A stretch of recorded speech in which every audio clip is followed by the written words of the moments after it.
de la Dirección General de Salud Mental y Adicciones. Les hago llegar también un saludo del doctor Walter Ziegler, que en este momento no ha podido estar en esta apertura, pero bueno, quiere que les haga llegar su saludo. Dos cosas quiero decirles del curso brevemente para ya pasar a los expositores. El curso tiene una extensión por ahora de 4 módulos y tiene la posibilidad para los médicos de realizar un examen final que va a ser online y que va a ser, digamos, durante la primera semana de octubre y que les va a permitir acceder a puntaje para la recertificación de especialidad médica. Eso quería informarles. Con tal motivo, todos los materiales del curso, las presentaciones y también la bibliografía que sugieran los docentes, se va a subir en una carpeta, en un drive, para que puedan tener acceso allí a los materiales del curso. Y durante la primera semana de octubre se va a través de un formulario de Google Doc, se va a subir, digamos, el examen a la web y lo van a poder realizar desde donde ustedes puedan, digamos, ese día al examen. Y también durante el curso vamos a tener un encuentro de tutoría para que puedan plantear sus dudas, puedan plantear algunas dificultades que puedan tener con los materiales o con la bibliografía para que puedan explayarse con todas esas preguntas.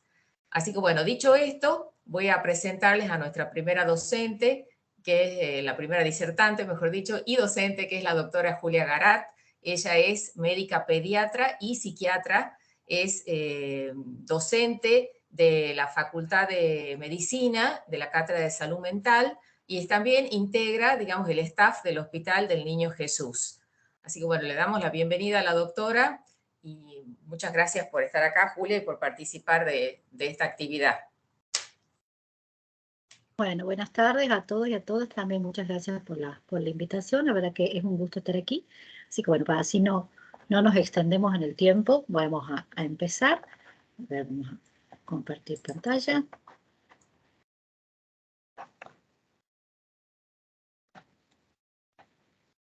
Bien, a ver ahí. Muy bien, ¿se ve ahí? Aún no, ahí sí apareció la presentación, Sí, Julia. perfecto. Bien, bien, bien. Ahí se ve, ¿verdad? Perfecto. Muy bien. Bueno, de nuevo los saludo. Bueno, como dijo Marcela, yo trabajo en el Hospital del Niño Jesús, formo parte del servicio de salud mental. Por supuesto, me desempeño en el área de psiquiatría. Y en la presentación de hoy he tratado de he tratado de enfocarme desde un punto de vista que yo he considerado quizá un punto de vista más práctico, que pueda aportar más elementos a los y las profesionales que trabajan con niños, niñas y adolescentes sin ser especialistas, que es un caso bastante frecuente porque las urgencias psiquiátricas en esta población llegan con muchísima frecuencia, como ya vamos a ver, a servicios que no son especialistas en salud mental, ¿sí? Inclusive muchas veces a servicios o centros de salud que ni siquiera son especialistas en pediatría. Por lo tanto, sí forma parte un poco de lo que necesitamos para nuestro desempeño habitual, no solo como pediatras, en el caso de las y los pediatras, sino como médicos generalistas, o médicos de familia, poder tener el manejo de este tipo de situación de urgencias psiquiátricas y de salud mental en esta población. Bien, entonces, empezando. ¿Por qué nos cuesta tanto lidiar con las dificultades de salud relacionadas con lo mental? Seguramente les habrá pasado a muchos y muchas de ustedes que cada vez que llegan pacientes que tienen algún tipo de queja o algún tipo de motivo de consulta relacionado con la salud mental, suele ser algo que es bastante difícil a veces de manejar, ¿no? Que nos cuesta, que a veces no sabemos qué hacer y nos trae toda una serie de inconvenientes que exceden a la cuestión propia de la salud de nuestra paciente. ¿Por qué en pediatría debo manejar urgencias de salud mental? ¿Sí? Esta sería una pregunta válida, porque muchas veces en nuestra formación médica recibimos muy poca información en este sentido y a veces esto nos puede llevar a pensar o a sentir que las y los pacientes que tienen problemas de salud mental no nos corresponden, por así decirlo. Pero vemos que solamente el 30% de las urgencias de salud mental pueden considerarse una urgencia en pediatría desde un punto de vista objetivo, es decir, solamente un porcentaje relativamente bajo de estas urgencias podría requerir una intervención más especialista, ¿sí? La mayoría de las consultas de urgencia por sintomatología psíquica se realizan en los servicios generales de emergencia médica, es decir, los pacientes en esta franja etaria rara vez asisten a hospitales monovalentes o especializados en salud mental. En la edad pediátrica siempre tenemos que tener en cuenta que la oferta de servicios de salud siempre va a ser menor. Por lo tanto, los servicios de salud que ofrecen atención a niños, niñas y adolescentes siempre van a estar relativamente más concurridos, digamos, que los servicios de salud mental de adultos. Por lo tanto, vamos a ver un abanico más florido de síntomas, síntomas muy variados, entre los cuales obviamente se van a incluir las causas psíquicas. También es importante tener en cuenta esto, ¿sí? Que las familias no suelen considerar la causa psiquiátrica como algo posible en la infancia y por lo tanto recurren con frecuencia cuando hay estas dificultades a lugares donde se asisten niños y niñas o directamente a su pediatra. Entonces, cuando el motivo de consulta se relaciona con la salud mental, ¿qué pasa? Por un lado pasa que los síntomas que yo puedo ver suelen ser muy diversos. Las actitudes que presentan estos y estas pacientes a veces me resultan incomprensibles. Para los profesionales que se están formando dentro de la atención de niños, niñas y adolescentes, esto puede resultar a veces poco interesante. Es decir, les puede parecer a los residentes o profesionales en general que tratan con esta franja etaria que esto aporta poco a su formación, les sirve poco para aprender. Por lo tanto, no les interesa particularmente este tipo de pacientes. Esto también puede suceder. Hay cuestiones prácticas como que estos pacientes pueden generar problemas de diverso tipo o ser peligrosos a veces, no es lo más frecuente, pero puede suceder. Y esto puede provocar muchas veces sentimientos distintos como compasión, quizá en el mejor de los casos, y muchas veces rechazo o enojo hacia estos pacientes. Entonces lo que me sucede es que no sé qué hacer en varias ocasiones y además la sensación de que este paciente o esta paciente me molesta. Bien, entonces, ¿qué hacemos con esto? ¿Qué hacemos con estas molestias? Vamos a hablar de algunas situaciones clínicas. Todas las situaciones que yo voy a mencionar a lo largo de esta presentación son situaciones clínicas reales que las hemos vivido en el hospital en diferentes ámbitos. Vamos a hablar ahora de una situación en la guardia. Entonces vamos a pensar que usted es un pediatra o una pediatra que toma la guardia a las 8 de la mañana. Escucha gritos desde la vereda y cuando entra se encuentra con sus compañeras y compañeros en un rincón mirando a una niña que camina y de vuelta por el pasillo de la guardia mientras grita y escupe sangre. Bastante complicada la escena. Esta niña tiene 8 años, se llama Elsa. Su madre le habla intentando calmarla, pero cuando se acerca la niña grita más, la empuja y le escupe. ¿Sí? Esa es una niña que está evidentemente muy enojada, que está agitada. Le cuentan que la paciente fue traída por su familia luego de haberse caído mientras jugaba. Al caer se mordió la lengua, empezó a sangrar y se puso muy nerviosa. Eso es lo que cuenta la mamá. Mientras tanto, mientras recibimos esta información, Elsa no parece tranquilizarse y empieza a decir que quiere irse a su casa, que la dejen salir. Entonces, a partir de toda esta información, yo, como profesional que está en ese momento de guardia, voy a tener que reflexionar y tomar toda una serie de decisiones, ¿sí? Por un lado, voy a tratar de determinar cuál es el motivo de consulta. Y mi motivo de consulta en este caso, vamos a ver que es un motivo de consulta que en un primer momento se presenta como algo quizás más típicamente propio de la clínica médica, de la clínica pediátrica, ¿sí? En un primer momento, esta familia trae a esta niña por la lesión que tiene. Tiene una lesión en la boca, aparentemente en la lengua. No hemos podido determinar aún si es algo muy serio o no, pero en un primer momento hay algo físico que le está sucediendo a esta paciente. Pero se antepone este motivo de consulta a lo que está sucediendo ahora, que es una conducta que estamos viendo que no está bajo control. Entonces, a partir de ahí, mis decisiones van a cambiar un poco, porque voy a tener que, por un lado, preguntarme si hay una enfermedad de base a la cual yo le tenga que prestar atención. Y en este caso, sí, efectivamente, la enfermedad de base que está influyendo en lo que está sucediendo es que esta niña tenía un diagnóstico de una discapacidad intelectual. lo cual contribuye obviamente a que ella tenga una menor tolerancia a este tipo de situaciones que la estresan, que le causan dolor físico, y por lo tanto su conducta se descontrola más de lo que una esperaría. Tengo que definir mis prioridades y mi primera intervención. Probablemente en este caso lo más acertado sea dejar esta lesión de la lengua en un segundo lugar, es decir, no le voy a prestar mi primera atención a esta situación, sino que lo primero que voy a hacer va a ser concentrarme en esta conducta que se me está descontrolando. Y también tengo que pensar si necesito una interconsulta. En este momento necesito una interconsulta y quizá la respuesta más adecuada sería que no la necesito en este preciso instante. Probablemente si esta paciente queda internada o si esta paciente vuelve a presentar un episodio similar, yo necesito un especialista de la salud mental. Pero ahora tengo que resolver esta situación yo, ¿sí? Muy bien. Entonces, como en el caso de Elsa, nos vamos a encontrar que existen diversos motivos de consulta de urgencia que están relacionados con la salud mental, entre los cuales podemos encontrar la excitación psicomotriz, que sería lo que acabamos de describir, episodios de ansiedad intensa o desbordante de diferente causa, comportamientos auto y o heteroagresivos, activas y o amenazas de suicidio, alteraciones de la sensopercepción, ideaciones delirantes, conductas estrafalarias como por ejemplo negativismo o mutismo, alteraciones del sueño. Y un motivo de consulta bastante frecuente, lamentablemente, que tiene un vínculo con la salud mental, es la sospecha de maltrato y o abuso.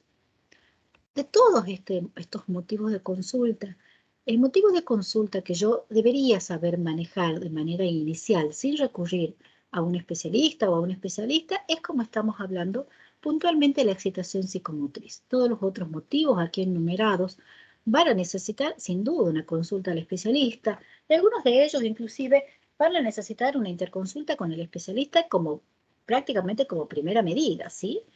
Porque en algunas cosas, como por ejemplo, si un paciente me describe toda una ideación delirante, por ahí poco tengo que hacer yo como médica o médico pediatra o médico generalista, pero va a haber cuestiones en las cuales la sintomatología del paciente requiere una acción rápida en la cual mi intervención sí deberá ser la primera. ¿Qué puede estar pasando? ¿Sí? Entonces, cuando un paciente viene a la guardia con algo psíquico, algo de su conducta, algo de sus emociones, ¿qué puede estar pasando? Y vamos a ver ahora con algunos ejemplos clínicos que puedo clasificar las diferentes situaciones de diferente manera y de acuerdo a eso también tratar de ubicarme respecto de si tengo que actuar yo en un primer momento, si tengo que consultar rápidamente a la persona especialista, a la profesional especialista. Entonces, lo primero que tenemos es el ejemplo de Santiago. Santiago tiene 13 años y a partir de un malentendido con sus compañeros y compañeras de curso, hace 2 meses, se muestra notablemente cambiado y se aísla.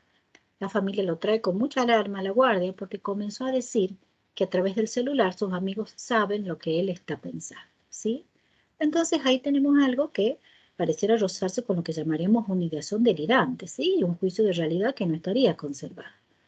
¿Qué le pasa a Santiago? Y lo que le pasa a Santiago lo podremos clasificar como un debut de una patología psíquica. ¿Cuál es esa patología psíquica? Quizá en ese momento no lo sabemos o no lo tenemos claro. Probablemente sea algo dentro del campo de la psicosis, pero seguramente tendré que hacer una interconsulta rápidamente con un psiquiatra. Y será un paciente que no deberá irse a su casa cuando nos consulta con estos motivos. Tenemos el ejemplo de Valentina. Valentina tiene 15. La pareja de su abuela abusó sexualmente de ella hace 18 meses. Consultó por síntomas compatibles con depresión y está en seguimiento por consultorio de psiquiatría recibiendo sertralina, un antidepresivo. Abandonó hace 2 meses el tratamiento y la madre la trae ahora porque dice que ya no desea vivir y se viene cortando los muslos hace una semana.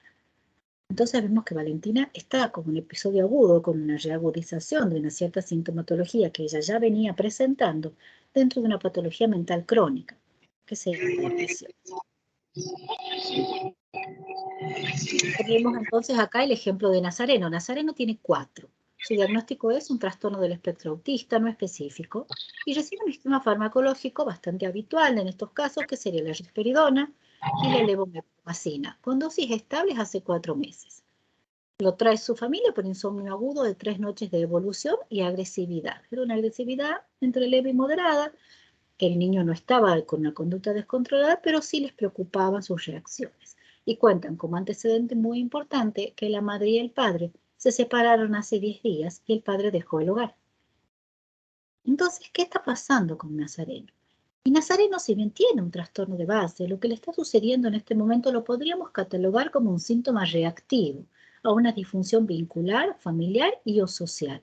Es algo agudo, que no tiene que ver específicamente con su patología de base, como acabamos de mencionar en el ejemplo de Valentina, sino que Nazareno está reaccionando a una situación estresante de una manera particular, por supuesto predispuesto por su condición de base, ¿sí?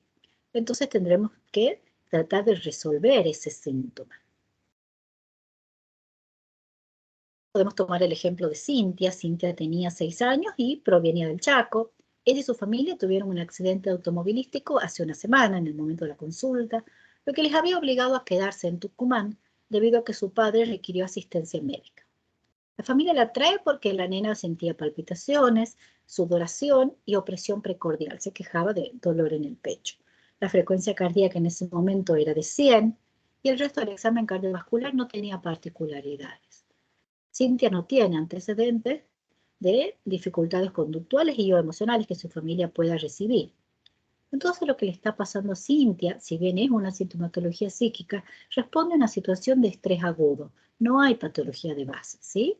Y probablemente el abordaje que se haga de esta situación no sea necesariamente un abordaje psicofarmacológico. ¿Qué otro tipo de problemas relacionados con la salud mental podemos ver como urgencias o emergencias? Y tenemos el ejemplo de Ángel, que tiene 14, lo traen sus amigos a las 3 de la mañana casi arrastrándolo. Se muestra agresivo verbalmente, atáxico, disáctrico y dismétrico. Le cuesta mantener una línea discursiva coherente. Los chicos, sus amigos que lo acompañan, refieren que se asustaron porque no podían despertarlo, pero que en el taxi hacia el hospital se despertó un poco. Ángel tiene evidentemente una intoxicación aguda, voluntaria, por lo que probablemente sea algún tipo de bebida alcohólica.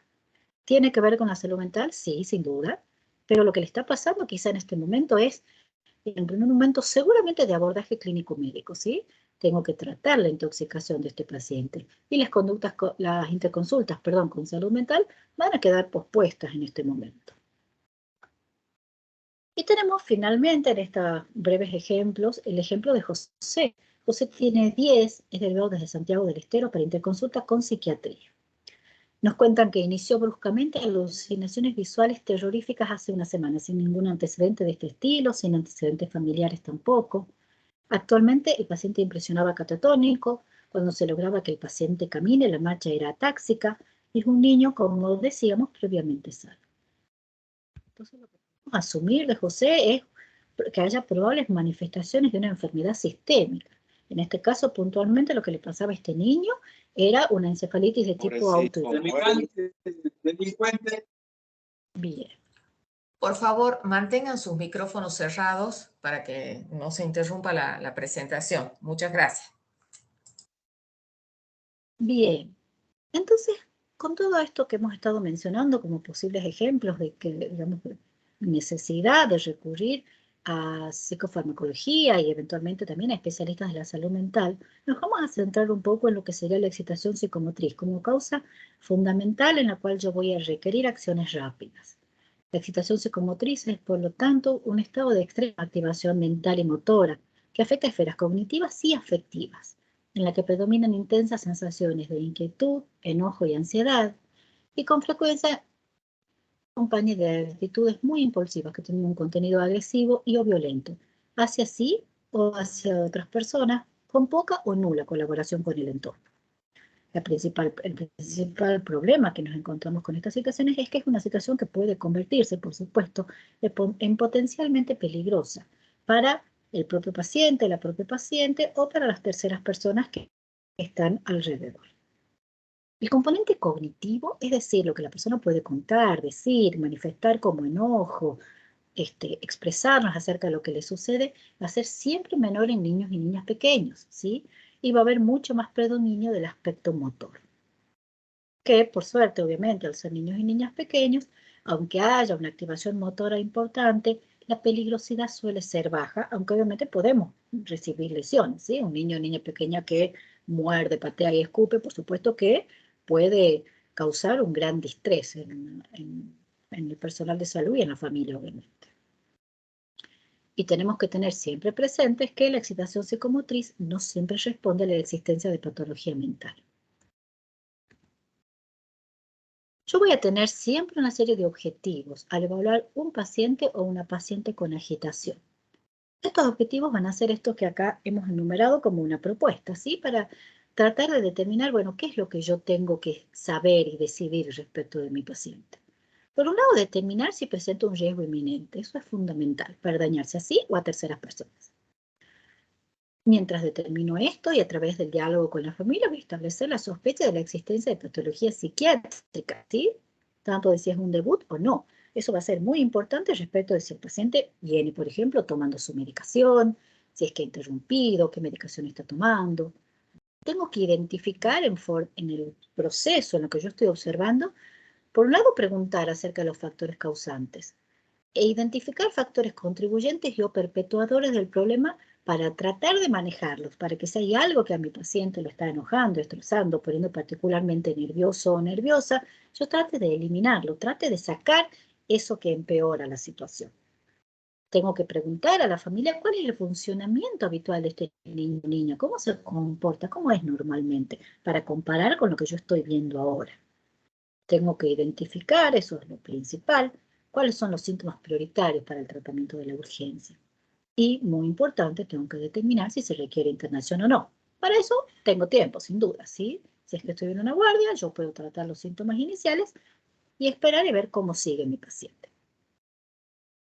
Algunas causas posibles de una excitación psicomotriz relacionadas con la salud mental pueden ser la psicosis, ¿sí? Ahí tenemos una breve descripción de cuáles son las características, los ataques de pánico, en las cuales encontramos esta mezcla de sintomatología psíquica y sintomatología física, las intoxicaciones agudas con diferentes tipos de sustancias y también los síndromes de abstinencia pueden ser un motivo frecuente de consulta, sobre todo en adolescentes un poco más grandes. En la etapa de la niñez, en la etapa de la primera adolescencia, no es tan común. Y los ataques de ira, que sí son un motivo relativamente frecuente en la edad escolar y preescolar, que consisten en estos berrinches prolongados de muy difícil manejo en pacientes que suelen tener condiciones de base. Siempre tengo que considerar causas no psiquiátricas, como algunas epilepsias, hipoxia, algunas enfermedades reumatológicas que pueden afectar el sistema nervioso central, como el lupus, encefalitis autoinmune, intoxicaciones no voluntarias, y masas ocupantes del sistema nervioso. Muy importante, este concepto que nunca está de más recordar, que un paciente, una paciente siempre puede tener dos cosas, ¿sí? Si bien es importante tratar de establecer lo que llamaremos un diagnóstico sindromático y después atribuirlo a una causa, sería de buena práctica, pero nunca tenemos que olvidar que perfectamente puede haber dos causas que estén mezcladas, digamos, entre sí, que nos estén causando la sintomatología que observamos. El manejo inicial de un cuadro de excitación psicomotriz no requiere la intervención de un médico o médica especialista en psiquiatría. Esto es muy importante. Lo ideal es contar con un árbol de decisiones preestablecido. ¿Para qué? Bueno, para saber, ¿sí?, qué hacer, para no tener que decidir en ese momento. Y saldrá bien, seguramente saldrá bien, si yo cuento con un médico o médica que coordine las acciones, si cuento con enfermería, esto es fundamental, si cuento con las drogas necesarias y si, por supuesto, logro mantener la calma. Las acciones iniciales, entonces, por un lado, lo que yo voy a intentar, seguramente en un primer momento, es lo que le llamamos contención verbal. Una sola persona, no varias, del equipo, deben dirigirse a él o la paciente para intentar esta contención, es lo que llamamos desescalado verbal.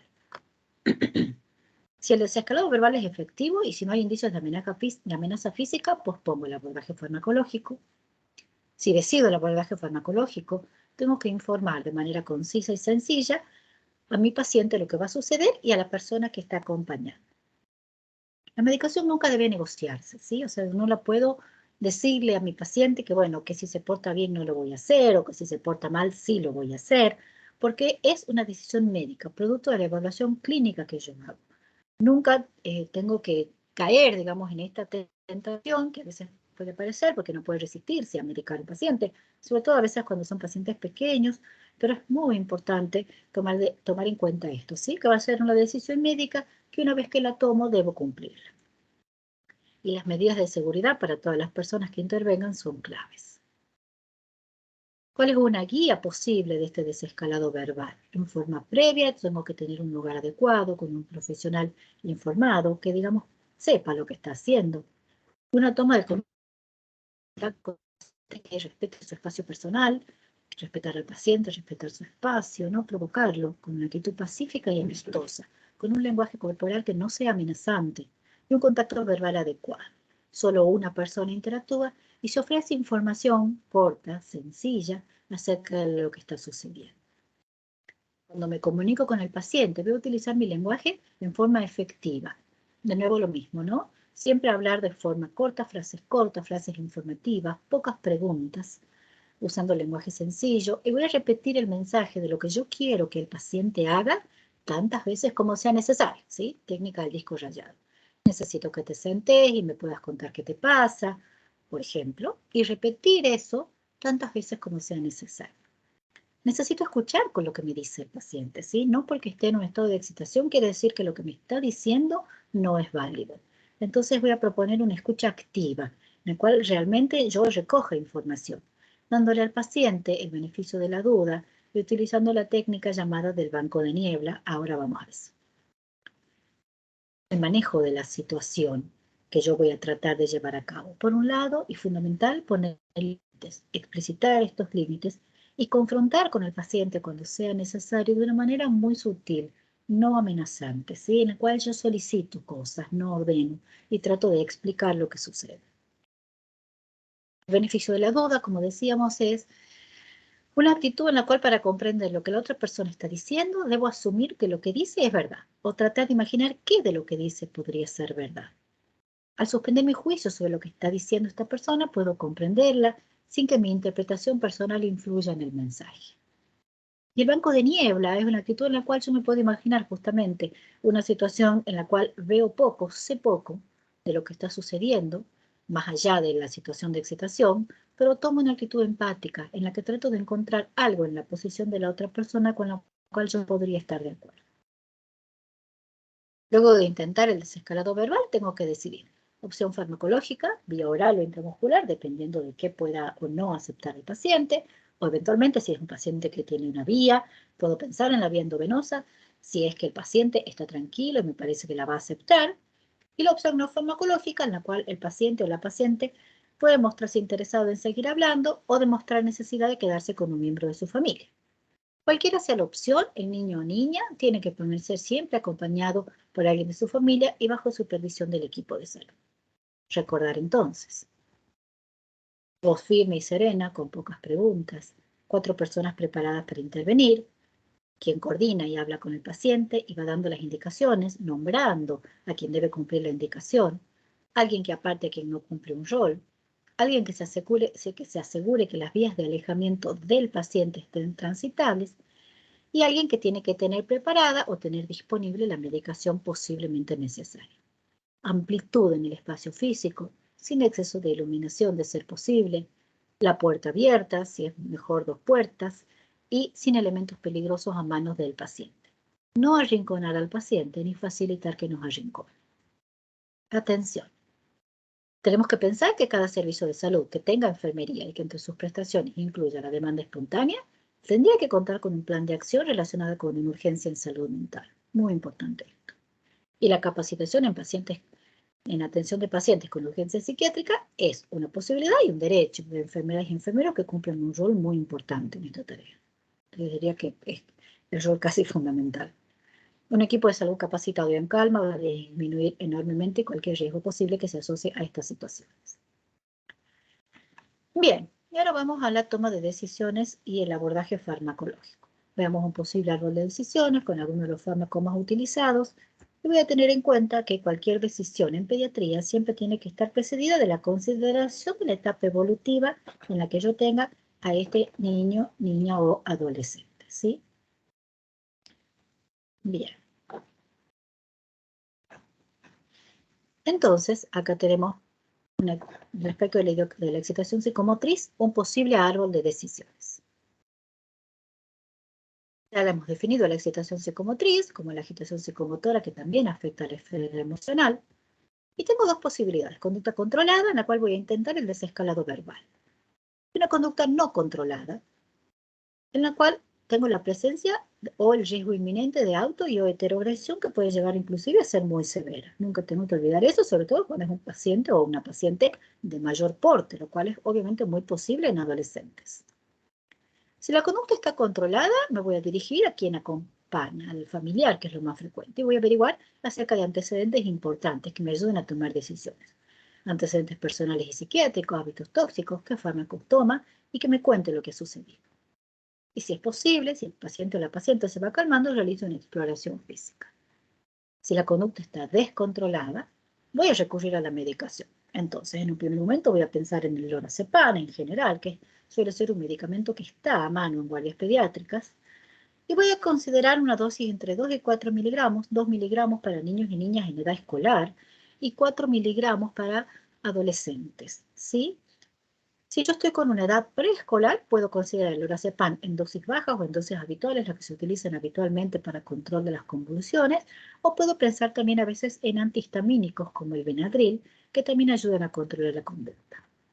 Si el lorazepam en estas dosis no hace que ceda la conducta descontrolada en 45 minutos a una hora, recurro al haloperidol en dosis entre 2,5 a 5 miligramos, también tomando en cuenta esto, ¿no? Una edad escolar o una edad ya en la adolescencia. Puedo repetir este ciclo si es que tomando en cuenta estos tiempos, por supuesto, si es que la conducta no se controla. Y por supuesto, este paciente tiene que permanecer internado. A esto le vamos a llamar el esquema básico. Es necesaria una impresión diagnóstica, considerar exploraciones complementarias básicas, como las que aquí enumeramos. El diagnóstico presuntivo tenemos que tener en cuenta que nos puede modificar la elección de los fármacos. Voy a descartar en este sentido, en primer lugar, causas orgánicas, en un segundo lugar, causas psiquiátricas, en un tercer momento, causas de tipo reactiva, y después tengo que considerar, por supuesto, causas desconocidas, cuando no sé lo que está sucediendo o el porqué de lo que está sucediendo. Las causas orgánicas van a responder a síndromes confusionales o intoxicaciones. Las causas psiquiátricas voy a necesitar dividirlas de manera muy sucinta y muy básica en causas psicóticas y no psicóticas. Voy a considerar el haloperidol para los síndromes confusionales o intoxicaciones y para las causas psicóticas. Y para las psicóticas, es decir, las que suelen responder a cuadros ansiosos, voy a considerar el lorazepam. Para las causas reactivas también. Y para las causas de tipos desconocidas voy a recurrir a lo que hemos denominado el esquema básico, del lorazepam más haloperidol. En el caso de algunas cuestiones orgánicas, particularmente en el caso de algunas intoxicaciones, puedo encontrar excepciones. Bien, entonces, excepciones y sugerencias. Cuando se realiza el diagnóstico presuntivo de abstinencia de cocaína, debo tratar de elegir el lorazepam. En caso de no contar con haloperidol, la levomepromacina, que tiene un perfil más sedante, puede ser un sustituto aceptable. Cuando la causa del cuadro se desconoce, se conoce, tengo que tratar de iniciar el tratamiento de la misma lo antes posible sin retrasar la intervención psicofarmacológica. Una vez que la situación se ha controlado, tengo que recordar tener siempre presente el control de todas las funciones básicas del paciente, y tengo que tener en cuenta que una niña, niño o adolescente que ha atravesado una situación altamente estresante requiere supervisión del equipo de salud y una figura afectiva de referencia cercana. Muy importante esto, no utilizar antipsicóticos por vía endovenosa y solo considerar dicha vía cuando se utilizan benzodiazepinas.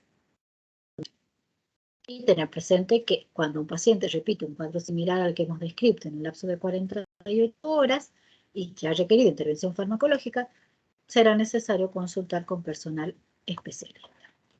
Bien. Muy bien.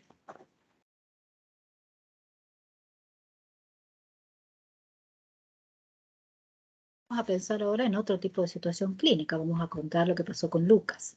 que tenía 11 años y fue traído por Ana, que es personal de un dispositivo de cuidado institucional para niños. Vienen desde Concepción hasta San Miguel de Tucumán, se levantaron a las 5 de la mañana y fueron enviadas a consultorios externos. Ana se muestra amable con el niño, pero cuenta que casi no tienen trato cotidiano, porque la función de ella en el instituto es únicamente acompañar el traslado. Además, Lucas ingresó hace poco al instituto, vivía con su familia, y el juez ordenó que se trasladara al DCI. Trae una nota firmada por un médico clínico de adultos que dice que las severas dificultades para dormir del niño requieren una evaluación del especialista. Lucas es el tercero, termina ingresando a las 10:30, su acompañante está cansada y con dificultades para manejar. El niño no quiere entrar al consultorio, se queda de pie al lado de la puerta y no quiere que lo revise. Cuando se intenta convencerlo, poner una mano en su antebrazo, rechaza este contacto y dice que quiere irse ya. Muy bien, voy a tener que tomar decisiones aquí también. Muy similares a, las preguntas van a ser muy similares a las que me hacía en el caso de Elsa, que describimos al principio. ¿Cuál es el motivo de consulta? ¿Si es una urgencia o no? Esto claramente no es una urgencia. Aparentemente no hay una enfermedad de base o no nos la están contando, no la notamos tampoco. Y probablemente la primera intervención obviamente no será farmacológica y probablemente quizás sea algo relacionado con citar al niño cuando esté menos cansado. Pensar en si yo puedo hacer algo para solucionar el problema del insomnio, hacer algunas preguntas al acompañante, no revisar al niño y pensar si puedo hacer quizá en ese momento alguna interconsulta, si es que cuento con psiquiatría, para ver qué se puede resolver en forma rápida y citar al niño en otro momento, ¿sí? Lo que está pasando es claramente no una urgencia, pero sí una conducta de poca colaboración que está claramente justificada por todo lo que viene pasando. En otra situación clínica que también nos tocó vivir, nos trasladamos a la sala del hospital. Entonces usted se encuentra en la sala de internación leyendo la carpeta de un ingreso del día anterior. Se entera de que Aurora, de 14 años, fue internada con diagnóstico de intoxicación. La historia clínica describe que el adolescente ingirió 6 pastillas de un ansiolítico y que su abuela es la persona adulta a cargo de la crianza. Se dirige hacia la cama y se encuentra con Aurora que llora, grita y que tiró la bandeja del desayuno al piso. La adolescente está sentada en la cama, llorando abundantemente, diciendo que se quiere ir con su abuela y discutiendo con quien parece ser su madre. La madre de la niña también levanta la voz y no parece estar en control de la situación. Aurora quiere explicarle a usted lo que sucede, pero es muy difícil entender lo que dice, porque está llorando mucho, y la mamá la interrumpe permanentemente. Todo esto parece enojar a la paciente. Se pone de pie y comienza a guardar algunas pertenencias en una mochila diciendo que se va. El resto de las madres y los niños y niñas miran muy atentamente lo que está pasando. Y en este caso también voy a tener que tomar decisiones. ¿Qué está pasando acá? ¿Cuál es este motivo de consulta? ¿Hay una enfermedad de base? Aparentemente sí. ¿Hay prioridades? Sí. ¿Es una conducta que está descontrolada? Quizá la respuesta en este momento sea no sé. Y quizá mi primera intervención deba ser lo que hemos mencionado como un desescalado verbal. Esta situación puede ser un buen ejemplo de situaciones mixtas, en las cuales probablemente la cuestión decante hacia un lado o hacia el otro, pero sin duda tengo que intervenir rápidamente para evitar que la situación se descontrole. Y dentro de las interconsultas deberé pensar, por supuesto, en llamar a un profesional de la salud mental, no en este preciso momento, pero sí sin duda en el corto plazo. Julia, estamos llegando al tiempo, si podés ir redondeando los próximos minutos. Perfecto.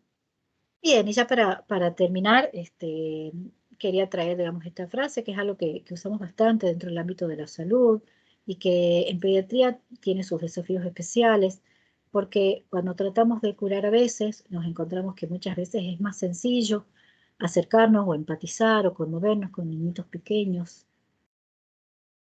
Cuando tratamos de aliviar a menudo, que sería una de las funciones más importantes que tenemos, también quizá acercarnos a niños y niñas en edad escolar nos resulte más sencillo, un poco más difícil, pero también está esta imagen del niño o la niña más típico que nos llama, ¿no? Que algo nos toca en alguna fibra en general. Pero en nuestra función en la cual deberíamos consolar siempre, muchas veces nos vamos a encontrar, y en particular en salud mental, con estas cuestiones de excitación, con pacientes que requieren la ayuda de pediatras o de médicos generalistas que lucen así, que no son niños y niñas tiernos necesariamente, pero que sin duda también nos necesitan.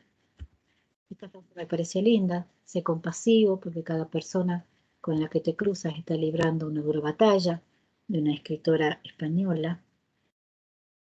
Y bueno, les agradezco mucho por su atención. Ahí está mi correo electrónico por si alguien quiere enviarme algún comentario, algún aporte, todo es bienvenido. Bien, muchísimas gracias. Muchísimas gracias, Julia. Excelente la presentación, muy clara y muy empática con todas las reflexiones finales, que son excelentemente, digamos, son muy ciertas, ¿no? Así que bueno, vamos a cerrar esta parte de la actividad y le vamos a dar la palabra al doctor Saúl Figueroa. Él es médico psiquiatra y es jefe de residentes de la residencia de psiquiatría del Hospital Obarrio por segundo periodo ya consecutivo. Y actualmente, bueno, está integrando el equipo de la Dirección de Salud Mental recientemente. Así que, bueno, le damos la bienvenida a Saúl y le agradecemos, digamos, haberse sumado al equipo del curso.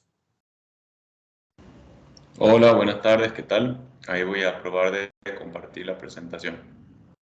Muy bien. Ahí se ve. Sí, perfecto. Bien. Bueno, sumándome a la presentación de la doctora Garat sobre el abordaje de urgencia de salud mental, voy a hacer foco en temas que ella ha presentado bien, pero en relación a la población adulta. Quiero aclarar antes que mi participación en este módulo es en relación a la ausencia del doctor Palavecino, que no ha podido asistir. Entonces, bueno, se me ha solicitado si podía realizar yo esta presentación. Pasando a el abordaje de urgencias en salud mental, yo voy a organizar la presentación en 6 puntos. Primero, un por qué hablar de esto, un breve marco legal, porque va a haber un módulo legal en el curso este, medidas iniciales de cuidado, cuáles son las manifestaciones comunes en urgencia, la evaluación de urgencia psiquiátrica y los principales síndromes en la urgencia, haciendo pie en agitación psicomotriz y estados ansiosos. La doctora ha hablado de la agitación psicomotriz bien, así que vamos a ir a cuestiones más específicas de adulto. ¿Por qué hablar de urgencias psiquiátricas o urgencias de salud mental? La OMS estima que más del 40% de las urgencias médicas se detectan problemas psiquiátricos. Y una de cada 4 personas está o va a estar afectada por un padecimiento mental a lo largo de su vida. Y otro punto importante es que la intervención en las urgencias de salud mental resulta decisiva para definir la evolución de las personas con padecimiento mental. Esto también sumado a que si se presentan muchas veces primeras consultas de salud mental en el primer nivel de atención, en lo cual es una puerta de entrada al sistema de salud a personas que no estaban con tratamiento ni seguimiento. Una urgencia psiquiátrica, según la Asociación Americana de Psiquiatría, una urgencia de salud mental es un trastorno agudo del pensamiento, la conducta, que tiene alteraciones en el humor, en las relaciones sociales y que requiere una atención inmediata. Pero tratando de profundizar un poco en esto, tenemos que definir que en sí la urgencia es una situación transitoria que irrumpe y altera las funciones psíquicas y el desempeño habitual de esta persona y supone un alto nivel de padecimiento y requiere una atención inmediata. Implica una crisis que puede tener múltiples causas, que la vamos a ver, algo la ha mencionado la doctora también, orgánicas, psíquicas y sociales, y constituye una ruptura del equilibrio vital. No es un acontecimiento aislado, sino muchas veces parte del proceso de salud de enfermedad y requiere un seguimiento para evitar la recurrencia. Es decir, que si no es un hecho aislado y forma parte de un proceso, vamos a atender en la guardia, pero también tenemos que en la guardia o en el servicio donde estemos, y tenemos que asegurarnos que ese paciente pueda seguir con tener el tratamiento adecuado a posterior, una vez pasada la urgencia. Con respecto al marco legal, solo 3 puntos: que nuestra asistencia tiene que ser sin ningún tipo de menoscabo o discriminación, que hay consentimiento informado, que básicamente es brindar la información de forma clara y sencilla en relación a cuáles van a ser las terapéuticas, los efectos, los resultados y las alternativas que hay. Esto siempre y cuando el estado de conciencia lo permite o el estado de agitación también. Otro punto importante es asegurarnos de la confidencialidad del paciente. Pasamos a cuáles, en una urgencia psiquiátrica en general, todavía sin hablar de ninguna en específica, las medidas iniciales de cuidado cuáles deberían ser: una atención digna, receptiva y humanitaria en cualquier nivel, atender la urgencia prontamente para disminuir y evitar el sufrimiento. Es una persona que está sufriendo, que está en crisis, garantizar las condiciones de cuidado, el acompañamiento, la seguridad ambiental del paciente y del equipo, disponer del tiempo necesario, que el tiempo es una variable que es la que menos tenemos, hermano, porque es la que siempre estamos con muchas actividades, pero disponer del tiempo necesario lo podemos ganar estando preparados de antemano, conociendo los protocolos, anticipándonos a que va a ser una situación de salud mental a la que vamos a asistir, por lo cual contar con el equipo necesario, los fármacos que podamos tener en el lugar de atención en el que estamos y predisponernos para esta atención de la manera en que estamos hablando. La comunicación en cualquier urgencia psiquiátrica tiene que ser clara, comprensiva y sensible, respetando la edad, el género, la cultura y el idioma. Y lo fundamental aquí, incluso en un momento de gran agitación, es intentar generar un vínculo de confianza, sea con el paciente o sea con los acompañantes. En el paciente que llega solo, tenemos la responsabilidad de localizar los referentes. Y es muy importante tener esta variable que es la reacción al miedo. La situación de urgencia psiquiátrica puede generarnos, tanto en la persona en crisis, en los referentes de la persona, tanto como el equipo de salud en base al desconocimiento, una reacción de miedo. Esta reacción de miedo nos puede hacer que actuemos de alguna manera que no siga los protocolos adecuados. Entonces, estar advertidos de que es una reacción normal puede hacernos frenar, pensar y poder seguir adelante de las maneras en las que lo habíamos planificado. Esta es una frase de Sófocles, que era un dramaturgo griego, de una historia, un mito griego que se llama Edipo Rey, y que me parecía oportuna en relación al miedo y que lo que veníamos hablando, para quien tiene miedo, todos son ruidos. ¿Esto qué quiere decir? Que si nosotros nos enfrentamos a una urgencia psiquiátrica con el miedo que genera o que puede generar esta ansiedad, no vamos a poder escuchar, por lo tanto, ni ver, por lo tanto, evaluar adecuadamente la situación de urgencia. En la urgencia, como ha dicho la doctora, no es imprescindible hacer un diagnóstico psicopatológico preciso. Tenemos que hacer una valoración clínica global de la crisis que permita actuar con eficacia y prudencia, y hay que pensar más bien sindromáticamente en un primer momento cuáles son los signos y síntomas y para después hacer un diagnóstico más preciso. Dentro de las manifestaciones más comunes en urgencia, tenemos agitación psicomotriz, inhibición psicomotriz, estados confusionales, estados ansiosos, estados delirantes alucinatorios, intento de suicidio, autolesión, consumo de sustancias y maltrato y abuso sexual. Ahí las divido en dos porque los tres últimos ítems tienen sus apartados específicos en diferentes días en el curso, entonces van a ser abordadas con más detalle ahí. Nosotros ahora nos vamos a abocar un poco a agitación psicomotriz y estado confusional y estado ansioso.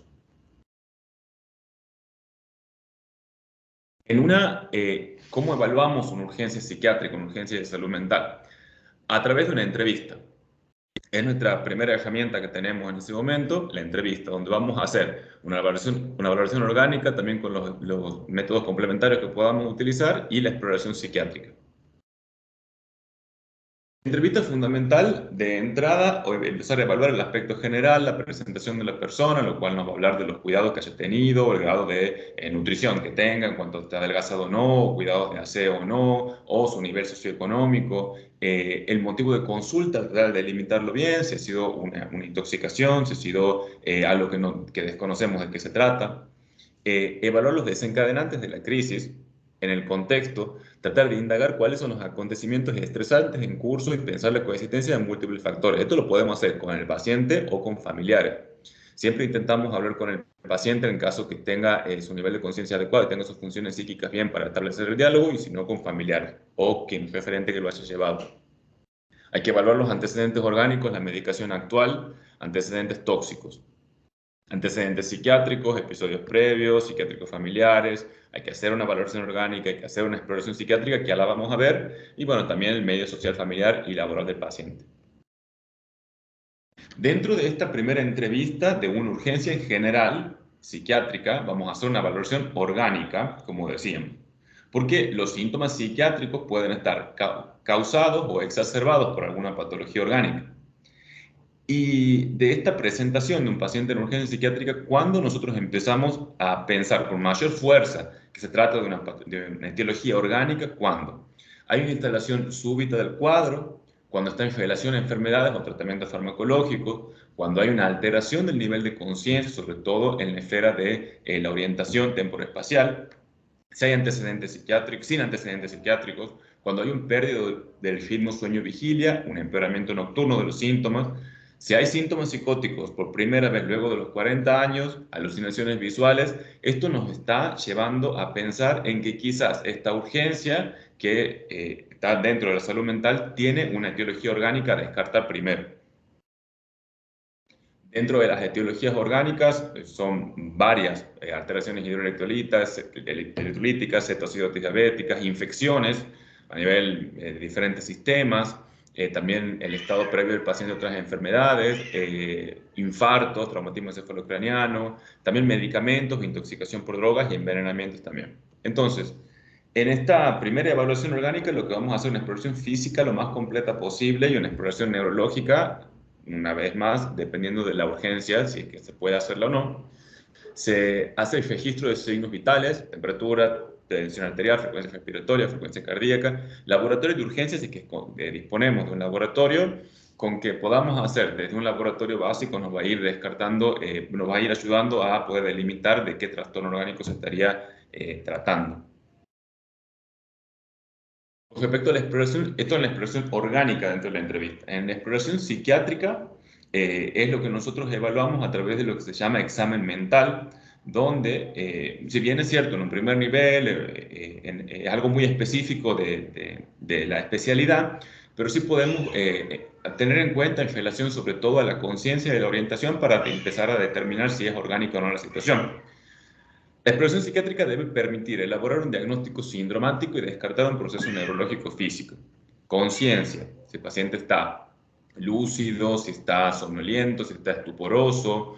Orientación, si está orientado en el lugar donde está, en el tiempo, donde está, en el año, el mes. Alteraciones en la memoria.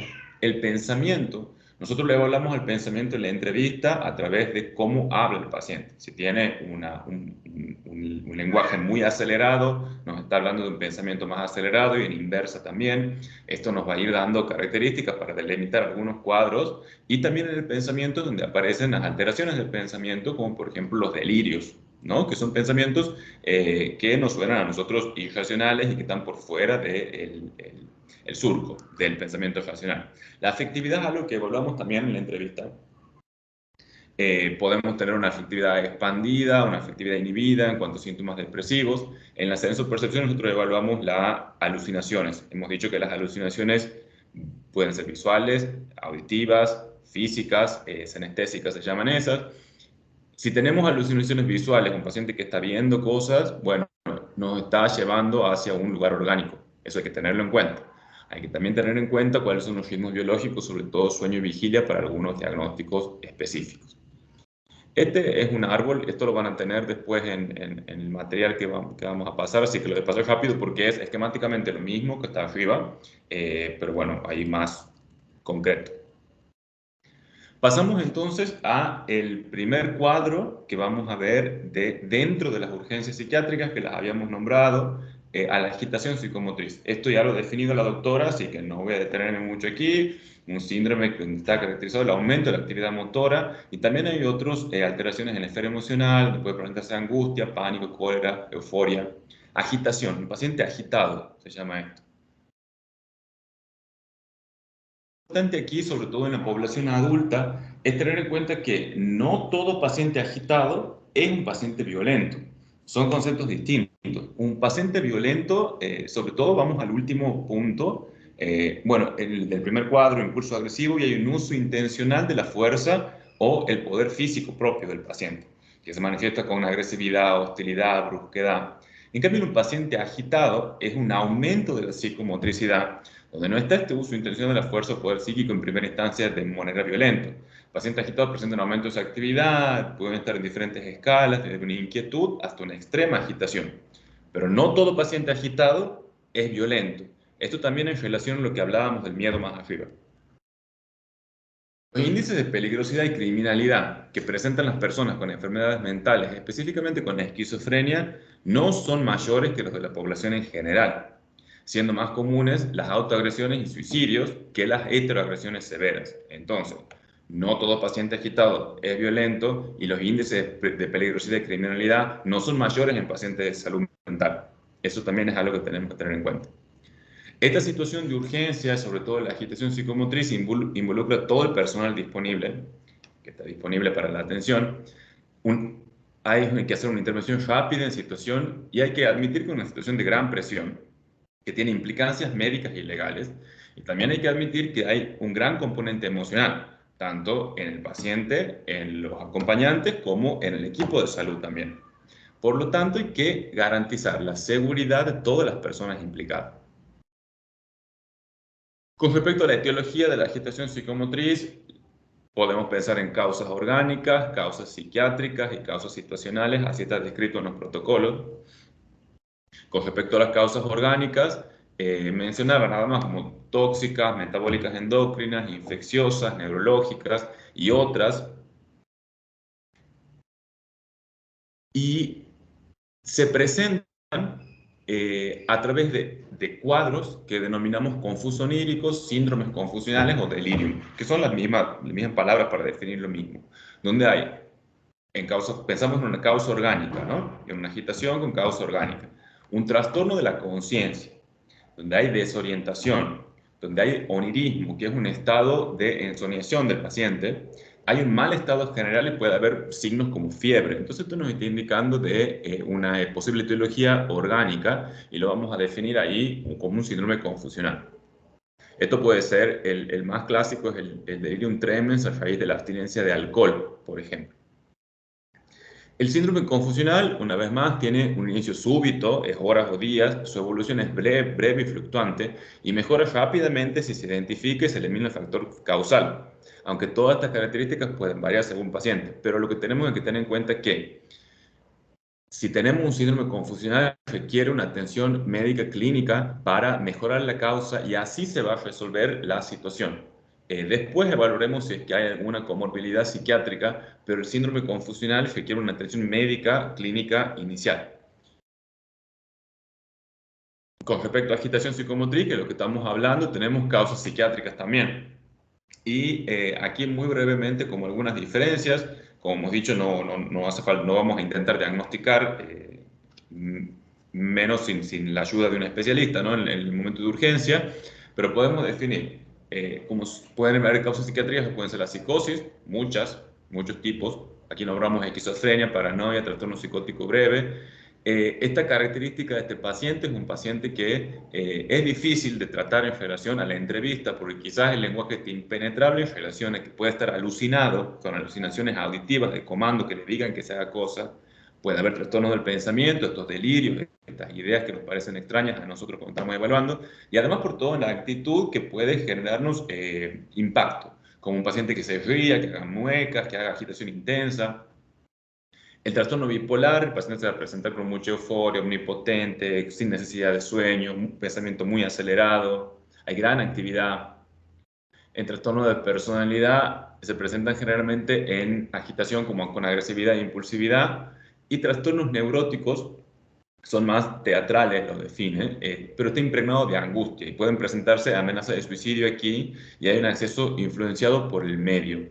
Estos trastornos neuróticos, que ya lo vamos a definir, son los que de mala manera muchas veces en guardias o en organismos de salud se le dice a tal paciente H, ¿no? Un paciente histérico. Bueno, es un paciente que, repetimos, está en urgencia psiquiátrica, que está sufriendo y que hay que evaluar con las medidas necesarias para darle el tratamiento que necesita. En demencia, la agitación coincide con el delirium sobreagregado. Entonces hemos visto causas orgánicas, causas psiquiátricas de la agitación psicomotriz y causas situacionales, que esta quizás la agitación va a ser en menor medida, pero pueden ser situaciones vitales estresantes como accidentes, grandes catástrofes, pérdida de seres queridos. Por lo general, pacientes sin patología psiquiátrica previa pueden presentar estos síntomas que hemos nombrado. Con respecto a las sugerencias terapéuticas, tenemos estos tres ítems que sí son escalonados en sí, La doctora se ha expresado bien en lo que es contención emocional, entonces no lo voy a repetir. Solo remarcar que nuestro trabajo es un trabajo que tiene que ser sin prejuicios. Entonces el personal tiene que evitar confrontar, tiene que evitar desestimar lo que está diciendo el paciente para poder darle un lugar a que cuente y pueda explayar, sean sus ideas delirantes o sea la angustia que lo ha llevado a consultar para poder, bueno, quizás en ese momento no pasar hasta otra instancia farmacológica o la contención mecánica. Yo voy a hablar de la contención farmacológica aquí en excitación psicomotriz y después el licenciado de enfermería que sigue con la presentación posterior va a dar detalles con respecto a la contención mecánica, pero me parece importante con respecto a contención mecánica que tengamos en claro que es un acto médico, es un acto de salud, ¿está? Es un acto impactante porque pone en juego los principios bioéticos, ¿no? La autonomía del paciente de decidir, la justicia, la no maleficencia y la beneficencia.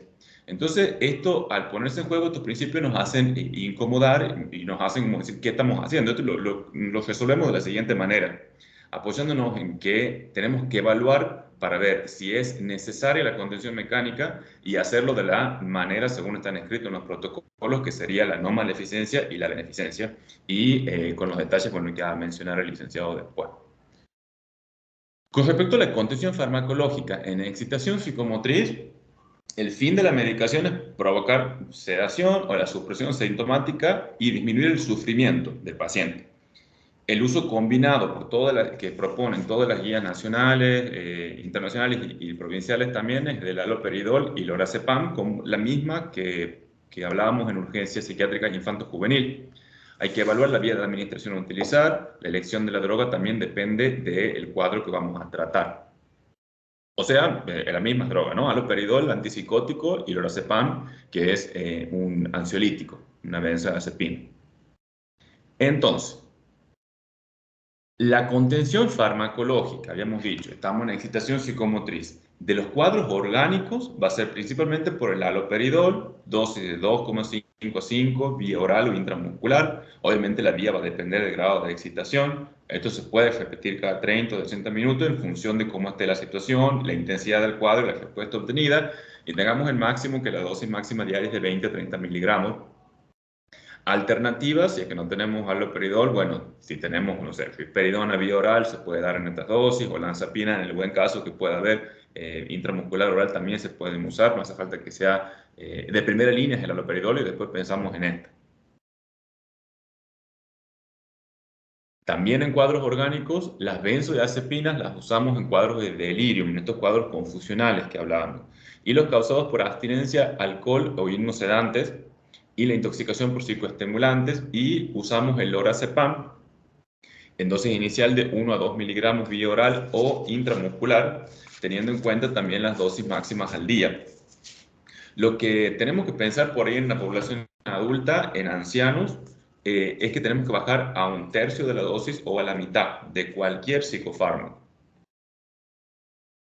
Ahora bien, eso era con respecto a la contención farmacológica de trastornos orgánicos. De trastornos psicóticos, ahí vamos a determinar si estos trastornos pacientes psicóticos tienen delirios y alucinaciones o son cuadros que no tienen delirios y alucinaciones, ¿no? Por ejemplo, podemos pensar en pacientes psicóticos con delirio y alucinaciones, usar haloperidol 5 miligramos en combinación con lorazepam intramuscular, o haloperidol más clorpromacina o levonormacina y prometacina, que son otros antipsicóticos que tienen un perfil más sedativo. Esto quiere decir que lo va a sedar más al paciente. El haloperidol tiene la característica de que es un antipsicótico típico que se llama que es incisivo, es decir, actúa sobre los síntomas como alucinaciones y delirios más específicamente. Por eso está de primera línea el haloperidol. En cuadros sin delirio de alucinaciones, fíjense que no está el haloperidol, porque no lo estamos necesitando en este momento, pero sí necesitamos sedar al paciente, podemos usar clorpromacina, levonormacina o prometacina en las dosis que están aquí.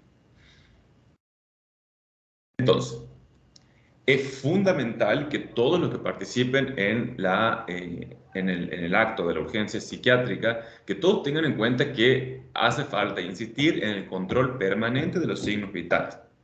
y que tras la sedación de los pacientes psicóticos con agitación deberán ser remitidos a una institución especializada para una concreta evaluación psiquiátrica y un posible ingreso hospitalario. Esta diapositiva es la misma de la de arriba, para ubicarnos de nuevo. Acabamos de ver agitación psicomotriz, las causas orgánicas, las causas psiquiátricas, los tratamientos de causa orgánica, tratamientos de causa psiquiátrica, que son similares. Y ahora vamos a pasar a otro motivo de consulta frecuente en urgencia de salud mental, que son los estados ansiosos. Los estados ansiosos o la ansiedad la podemos definir como un estado de malestar, de alerta, de aprensión, de tensión o inquietud que surge de la anticipación de un peligro desconocido, de un daño o desgracia futuro, acompañado de un sentimiento de disforia, un sentimiento de desagradable, con síntomas somáticos de tensión, y el objetivo del daño anticipado puede ser interno o externo. Ya la vamos a ir aclarando un poco la definición. Se diferencia del miedo en que el miedo es una respuesta psicológica y biológica a un peligro o amenaza reconocido conscientemente y por lo general externo. Esta ansiedad hemos dicho que puede ser una anticipación de un peligro desconocido. Entonces, en la ansiedad, en un paciente que llega con una crisis ansiosa a la guardia o con síntomas de ansiedad, los síntomas están a 4 niveles. Encontramos síntomas a 4 niveles. A nivel cognitivo, donde puede haber miedo o temor, puede estar un paciente irritable, agobiado, con insomnio. A nivel motor puede haber temblores, tensión muscular, fatigabilidad. A nivel vegetativo, palpitaciones, disnea, sudoración, náuseas, sequedad de boca, poliuria. A nivel conductual, evitación o huida en determinadas situaciones. En sí, clasificarlo a estos síntomas en esta manera ya nos va ubicando, también orientándose a algunos trastornos de ansiedad que podemos considerar en las urgencias. Entonces, la etiología de los estados ansiosos también pueden ser orgánicos, psiquiátricos y situacionales, al igual que la excitación psicomotriz. Con respecto a la ansiedad por enfermedad orgánica, puede ser un paciente que esté con una arritmia, con asma, hipotiroidismo, hipertiroidismo, fármacos broncodilatadores, pueden generar ansiedad, antidepresivos en algún momento del tratamiento. La ansiedad inducida por sustancias, tenemos por ejemplo alcohol, cocaína, anfetaminas, cafeína, tanto en intoxicación como en abstinencia. Y cuadros psiquiátricos, ¿no? Estos son los específicos de los trastornos de ansiedad que podemos ver. Tenemos trastorno de pánico, fobias específicas, fobias sociales, trastorno obsesivo-compulsivo, trastorno de ansiedad generalizado, estrés postraumático, trastorno adaptativo. Pero, como decimos, estamos hablando primero de síndrome, ¿no? Un síndrome ansioso, con todas las características que hemos visto en la diapositiva anterior.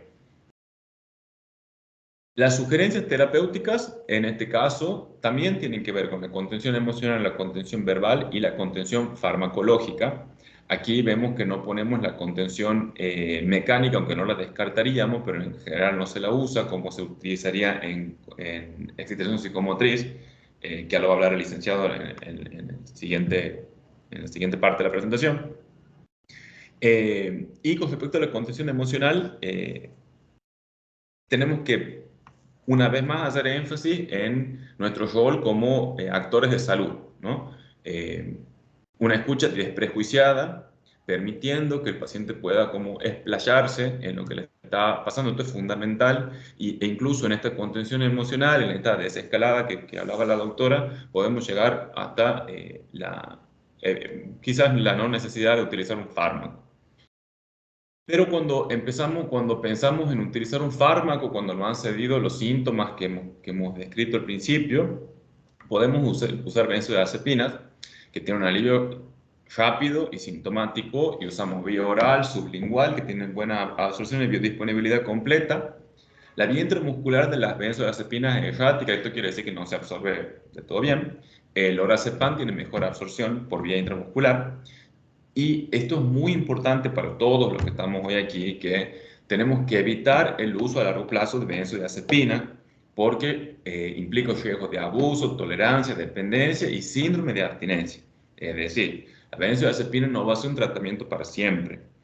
Aquí lo estamos enmarcando dentro de la urgencia, pero también hay que tenerlo en cuenta a posterior. Lo que vamos a usar en urgencia es alprazolam, por ejemplo, en estas dosis, 0,5 miligramos vía oral o sublingual, clonazepam, 0,25 a 0,5 vía oral o sublingual, que puede ser mucho más de 0,5, ¿no? Nos quedamos medio cortos ahí a veces. Lorazepam también, vía oral o intramuscular. Y una vez resuelta la crisis, hay que remitir al especialista.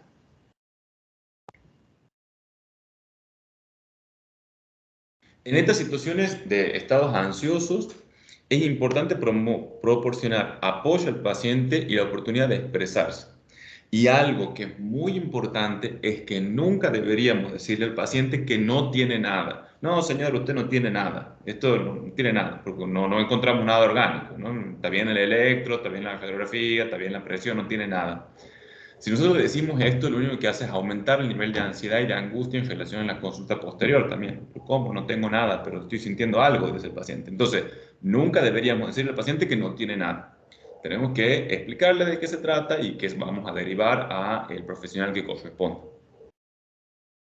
Y para terminar, quiero volver a tomar estas diapositivas del principio, que son las medidas iniciales de cuidado, porque me parece que es como lo que, bueno, es el primer contacto que tenemos.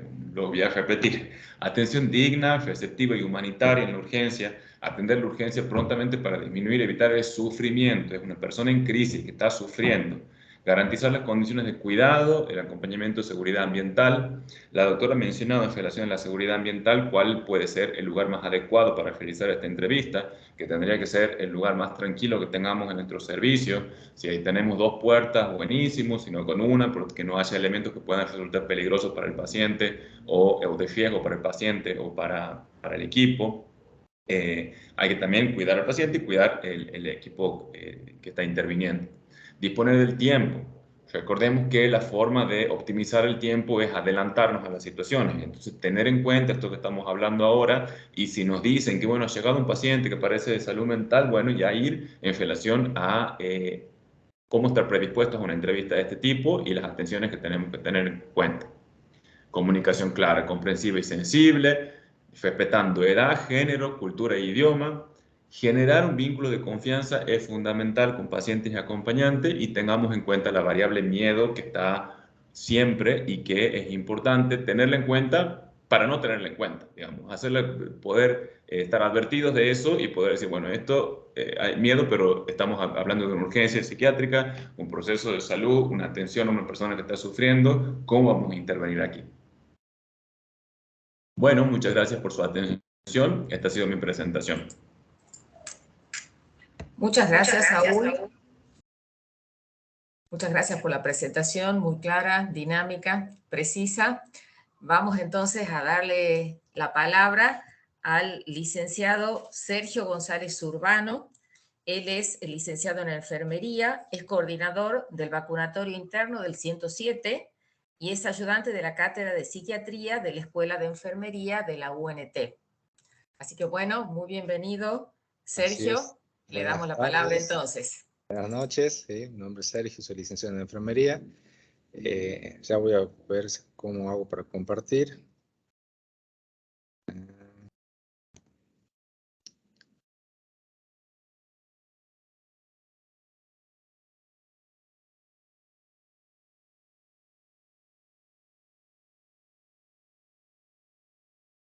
¿Ahí se compartió?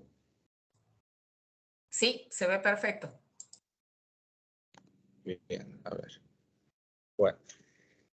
Bueno, como le decía, mi nombre es Sergio. En el día de hoy, bueno, antes de que empiece, le agradezco, sí, la invitación al licenciado Martín Padilla. Estoy en su lugar ahora. Vamos a ver un tema muy importante, sí, que trata sobre, bueno, como dijeron recién los doctores, el abordaje de urgencias y crisis en salud mental. Cabe recordar que esta sería en la etapa adulta, ¿bien? ¿Por qué es importante la urgencia psiquiátrica? Son procesos de aparición súbita y repentina, ¿sí? Son de rápida instalación, puede ser con manifestación imprescindible y de serias alteraciones psíquicas y conductuales, ¿sí? O sea, de la mente y del comportamiento. Es importante este tema para que los enfermeros, generalmente en la guardia, sepan cómo actuar, ¿sí? ante un caso de lo que vamos a ver ahora. Lo primero que hay que tener en cuenta, ¿sí? es cómo voy a evaluar, ¿sí? cómo los enfermeros, los médicos, ¿sí? van a evaluar una situación de urgencias, de urgencia en salud mental. Primero, si un paciente que llega a la guardia violento o potencialmente violento, si es un paciente que llega a la guardia con un compromiso orgánico potencialmente fatal y con comportamiento alterado, o si es un paciente con riesgo severo de suicidio. ¿Se pasa la diapositiva? ¿O no? Sí, Sí. sí se pasa. Sí, va. Estás en la número 2. Sí. Sí, bien. De acuerdo a cómo voy a evaluar yo al paciente, van a ser las medidas que voy a tomar, ¿sí? ¿Qué tipo de contención? Si va a ser una contención verbal, ¿sí? Si va a ser una contención física o mecánica, o si va a ser una contención farmacológica. Obviamente que si es un paciente violento o potencialmente violento, por ejemplo, un paciente esquizofrénico que no tomó la medicación, está con un brote psicótico, ¿sí? Con una excitación psicomotriz, es un paciente que la contención verbal no la voy a poder llevar a cabo. Entonces voy a tener que hacer la contención mecánica. Ya lo vamos a ver más adelante. Si es un paciente, por ejemplo, que llega a la guardia, podemos hacer la entrevista. Si es un paciente con riesgo severo de suicidio, muy seguramente un paciente que va a quedar internado. ¿Por qué? Porque debe tener un alto grado de depresión, ¿sí? Y para eso se hace un abordaje multidisciplinario. ¿Cuáles van a ser las intervenciones de enfermería en las urgencias psiquiátricas? Como le hablaba recién, tenemos 3 tipos de intervención. Tenemos la contención verbal o psíquica, la contención farmacológica y la contención físico-mecánica. Siguiendo un orden, ¿sí? Siempre y cuando la conducta del paciente lo amerite, se va a hacer una contención verbal, ¿sí?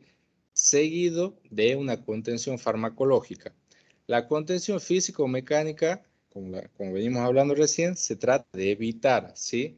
Pero tanto el paciente como los familiares, si esa persona queda internada y se requiere por su excitación psicomotriz una contención física, se le explica primero que no es un castigo, ¿sí? Sino que es una indicación médica para resguardar tanto su integridad física como resguardar la unidad del paciente, o sea, la habitación, por ejemplo, el lugar donde él se encuentra, y cuidar al personal, ¿sí? Al personal de limpieza, al personal de enfermería.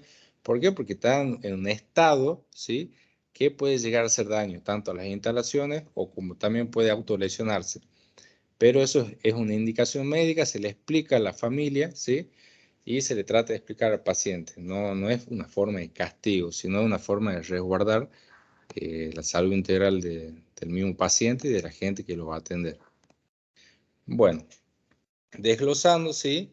Los tipos de intervención, tenemos ahora lo que sería la contención verbal, el primer contacto con el paciente, ¿sí? Ahí yo voy a indagar, ¿sí? Si un paciente que está orientado en tiempo y espacio, ¿sí? ¿Cuál es el nivel de conciencia que tiene?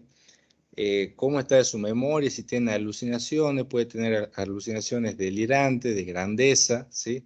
Todo eso me va a servir a mí, ¿sí? Para que cuando yo lleve un abordaje multidisciplinario con los médicos o con los psicólogos, ¿sí? De la institución, sepamos cómo abordar a ese paciente. Entonces, el primer contacto es fundamental la observación clínica en ese paciente. Luego tenemos la palabra, es uno de los pilares fundamentales en diversas y casi todas las situaciones, ¿sí? Hay que tener empatía con ese paciente. También en la contención verbal nos permite controlar la situación siempre dependiendo de la condición en la que llegue el paciente. Como dije al principio, si es un paciente que llega con un alto grado de excitación psicomotriz, la contención verbal en ese caso no sirve, ¿sí? ¿Por qué? Porque al paciente no se le puede hablar. Hay que hacerle medios de sujeción, lo vamos a ver más adelante.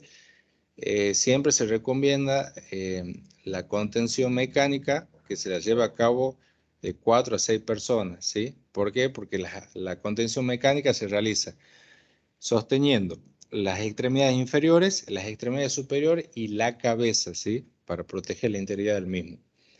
En urgencia, esta contención es temporal hasta que el paciente reciba un tratamiento psicofarmacológico de acuerdo a su evaluación inicial, ¿sí? O sea que la contención no va a ser todo el tiempo cuando el paciente esté internado, sino va a ser al principio, ¿sí? Y luego paulatinamente se le va a ir sacando, ¿sí? ¿Por qué? Porque ya vamos a ver más adelante que la contención puede ser total o parcial.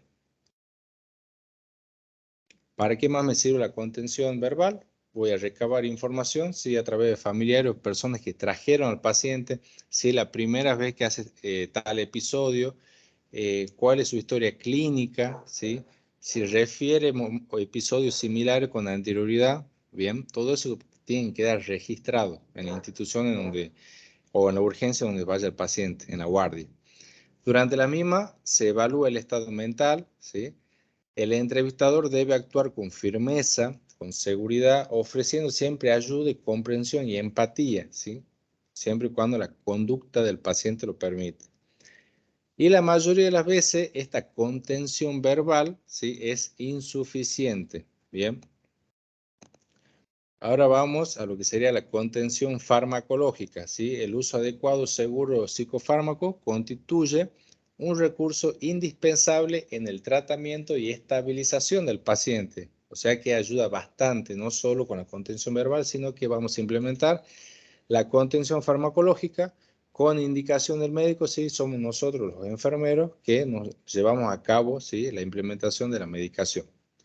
Es por eso, como enfermeros, tenemos el conocimiento de la psicofarmacología, es decir, el tipo de fármaco y derivado y sus efectos adversos. Por ejemplo, si es un paciente, ¿sí?, que llega a la guardia con consumo de sustancias, por ejemplo, un paciente etílico, ¿sí?, un paciente etílico es aquella persona que tiene problemas con el alcohol, sabemos de base que posiblemente tenga su hígado dañado, ¿sí? Entonces, al momento de la medicación, por ejemplo, en las benzodiazepinas, que tenemos el lorazepam, el clonazepam, el diazepam, vamos a optar por ¿cuál? Por el lorazepam, porque sabemos que no es hepatotóxico, ¿sí? Entonces es ideal para ese tipo de paciente. Bueno, vamos a seguir. Luego tenemos lo que sería la contención mecánica, ¿sí? Es una medida terapéutica dirigida a la inmovilización parcial o de la mayor parte del cuerpo. ¿Cuál es la finalidad de la contención mecánica? Voy a minimizar los riesgos, ¿sí?, de autolesiones y heteroagresiones. ¿Qué quiere decir heteroagresiones? Agresiones al personal de salud que lo va a atender en esa institución. Previene daño al paciente, al personal y a las instalaciones. Es importante que cuando suceda, ¿sí?, cuando se realice la contención mecánica, se lo despoje al paciente de todos aquellos elementos cortopunzantes, ¿sí?, que podrían dañar o que él podría dañarse con posterioridad cuando se encuentra en unidad. Entonces se saca todos los elementos que el paciente podría utilizar para hacerse daño a él o para hacer daño al resto. Bien. ¿Para qué más me va a servir la contención mecánica? Me va a garantizar la seguridad de los pacientes, ¿sí?, de los demás pacientes, porque recordemos que no es solo el paciente que está él solo en la institución, sino que hay otros pacientes también. Entonces vamos a resguardar la integridad de los otros pacientes. También la contención mecánica nos sirve para restablecer el autocontrol de pacientes. Recordemos que si el paciente entra con un alto grado de excitación psicomotriz, es un paciente que no mide las consecuencias, ¿bien? Entonces, al hacerle el tratamiento farmacológico, hacerle la contención mecánica, en las primeras 24 a 48 horas el paciente vuelve en sí, ¿bien? Luego se inmoviliza al paciente en la cama con dispositivos de sujeción que son las maneas. Ya vamos a ver en imágenes. El personal y material necesario para llevar a cabo la contención mecánica se requerirá de 6 a 8 personas, una para cada miembro y otro para la cabeza. ¿Para qué? Para lograr una buena reducción física. El personal, como le dije recién, quitará todos los objetos peligrosos para el mismo. ¿Cuál es el procedimiento? ¿Sí? Una persona dirige la contención, ya sea un médico, un licenciado o un enfermero, ¿sí? Y además se trata, ¿sí?, paralelamente, junto con la contención verbal, junto con la contención mecánica, de hacer la contención verbal, ¿sí? Se revisa la ropa del paciente, se extraen elementos peligrosos y el enfermero debe preparar previamente la cama al proceso de la contención.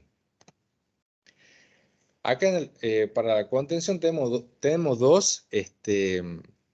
dos pasos, ¿sí?, de acuerdo a cómo se encuentre, ¿sí?, la persona. Si una persona que colabora, se lo lleva hasta la unidad, ¿sí?, hasta la unidad del paciente, hasta su habitación, ¿sí? En el caso que la persona no colabore, ¿sí?, por su estado de alteración psicomotriz, se lo va a poner en decúbito supino, ¿sí? O sea, boca arriba. Se cuida la cabeza en todo momento y cada integrante debe inmovilizar los miembros superiores y los miembros inferiores, ¿sí? A nivel de la rodilla y a nivel de los hombros. Esto para evitar daños o posibles luxaciones en el paciente por mala fuerza. Como le dije al principio, los tipos de contención pueden ser una sujeción completa, ¿sí? O sea, se inmoviliza el tronco y las 4 extremidades, y una sujeción parcial es solo se inmoviliza el tronco y 2 extremidades contralaterales. Las piernas deben sujetarse extendidas y ligeramente abiertas, y los brazos extendidos a lo largo del cuerpo y separados ligeramente de este para sujetarlos por la muñeca, ¿sí? Se hace la sujeción en la cama. ¿Cuáles van a ser los cuidados que yo voy a tener que tener? Primero, en el tema de cuando coloco las maneas, ¿sí? Agarrarlo firmemente al paciente, como vimos recién, entre 4 o 5 personas, y sujetarlo a la cama. Se le pone un precinto en la manea, ya lo vamos a ver más adelante. Bueno, acá en los cuidados de enfermería, ¿sí? Se hace la admisión en estado urgente o emergente. Recuerden que una urgencia no es lo mismo que una emergencia. Una urgencia, ¿sí? Me puede dar a mí el tiempo, ¿sí? Para preparar todos los elementos necesarios para atender a esa persona. En una emergencia no. Si en una emergencia, si no actúo en el momento, el paciente puede llegar a perder la vida, ¿sí? Bien. Valoro también lo que sería la agitación psicomotriz, si un paciente que está delirante, si un paciente que está agresivo, ¿sí? Hago la recepción del paciente, valoro el estado psíquico y físico, o sea que no solo el estado físico, sino tengo que ver cómo está su función orgánica, ¿bien? Si, por ejemplo, además de por ejemplo, de un trastorno delirante, el paciente puede presentar una hemorragia interna, ¿sí? Entonces se va a atender eso, se va a priorizar la parte clínica, ¿sí? Y luego se va a derivar a las personas correspondientes, ¿bien? En la valoración inicial, ¿qué hacer? ¿Cómo hacerlo? Bueno, hago control de las constantes vitales. La TA, ¿sí? Que es la presión, la frecuencia cardíaca, la respiración. Puede ser un paciente que está con hipotensión o bradifímico, ¿sí? Entonces, ¿qué medidas terapéuticas voy a llevar a cabo? A veces puede ser también que el paciente esté agresivo, que dije recién, en ese caso se indica medida de sujeción, ¿sí? Para evitar que se autolesione o que haga daño al personal o a las instalaciones. Bueno, acá está, como le decía, esas son las famosas maneas que se utilizan, ¿sí? Son los dispositivos que se adosan a los espaldares de la cama, dos en miembros superiores, dos en miembros inferiores.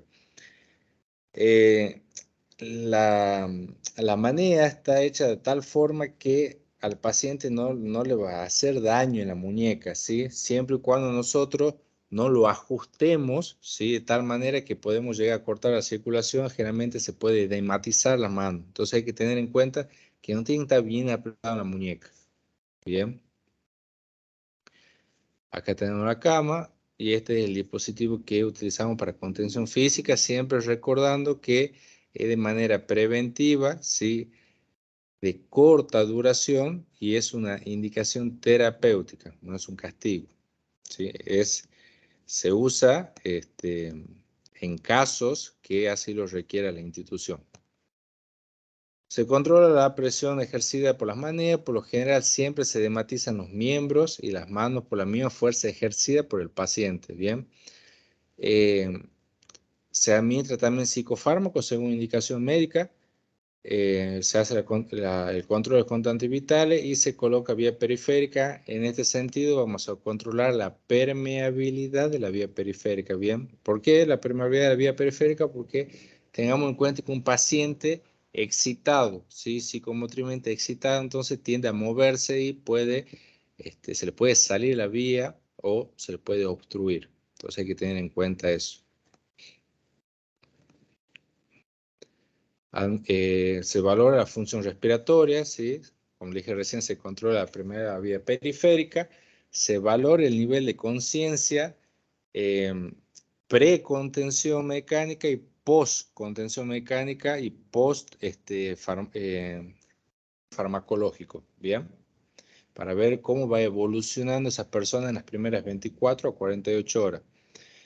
Controlar las reacciones adversas de los psicofármacos, ¿sí? Reevaluar si continúa con la agitación psicomotriz, retirar las medidas de sujeción en forma parcial y controlar la diuresis horaria por riesgo que pudiera contener o tener un globo vesical. Bien. Bueno, eso es todo. A ver, ¿hay una pregunta?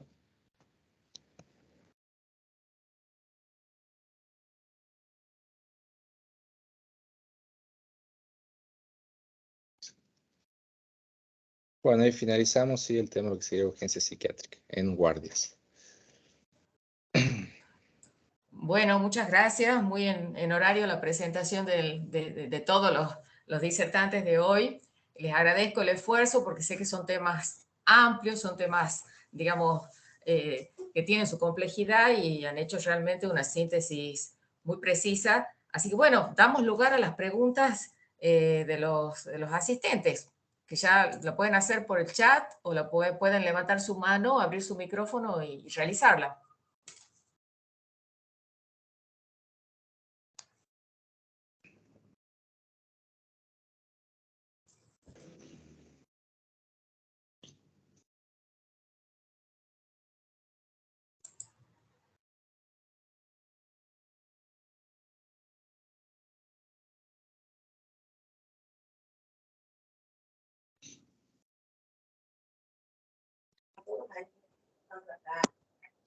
No se escucha. Buenas tardes.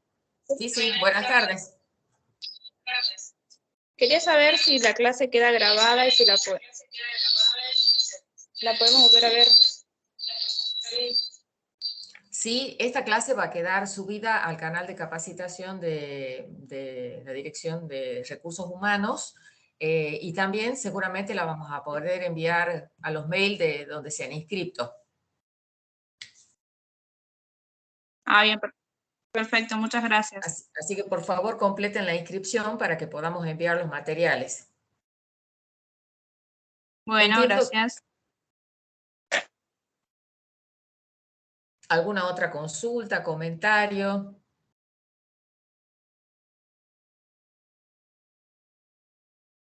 Bueno, a mí me parecía un poco como para romper el hielo, importante poder también considerar el contexto actual, ¿no? Buenas. A ver, sí, buenas noches. Buenas noches. Yo quería saber si también lo escrito, lo que nos también lo podemos ver en algún lado, lo podemos copiar. Sí, también vamos a compartir las presentaciones. Aparte de la clase hablada. Sí, vamos a compartir bueno, también los PowerPoint y también vamos a compartir alguna bibliografía que nos quieran sugerir los disertantes también. Bueno, muchas gracias.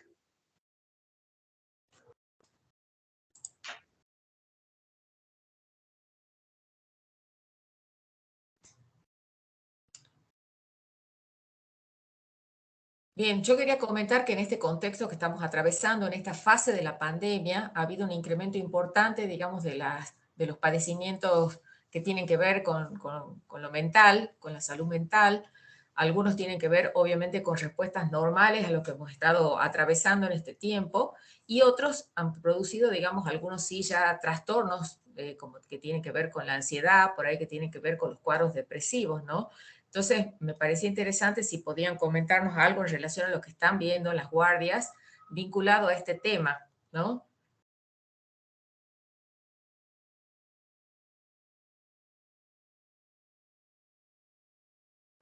Bueno, yo cuento mi experiencia personal que tuve, pero en el año 2020, ¿sí?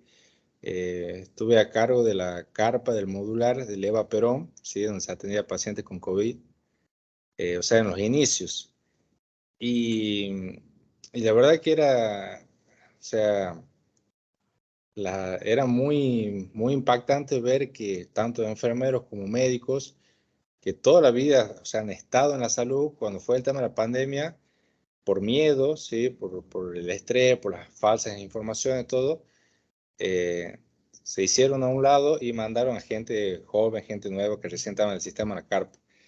Y la responsabilidad, el grado del estrés, a mí no me pasó, digamos, pero tuve compañeras o sea, que se levantaban con dolor de cabeza, lloraban, tenían ansiedad, tenían miedo de contagiar a los seres queridos, a los amigos, porque imagínense que estábamos dentro de la carpa donde estaba el virus, estábamos 12 horas ahí, de lunes a lunes, porque también es una vida personal.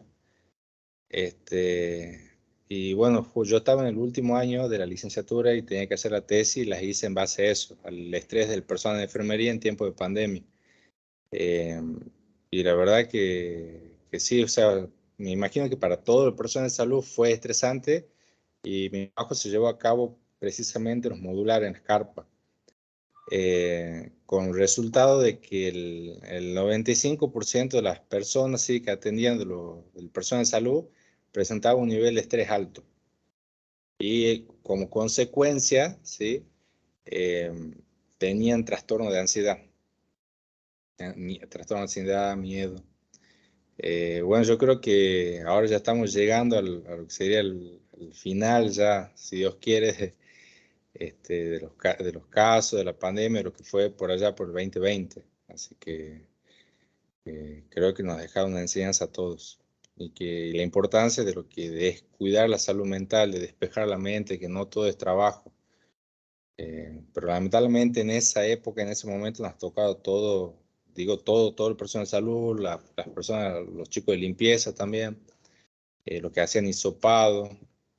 Ahí realmente se valoró lo que es la importancia de la salud mental, desde mi punto de vista.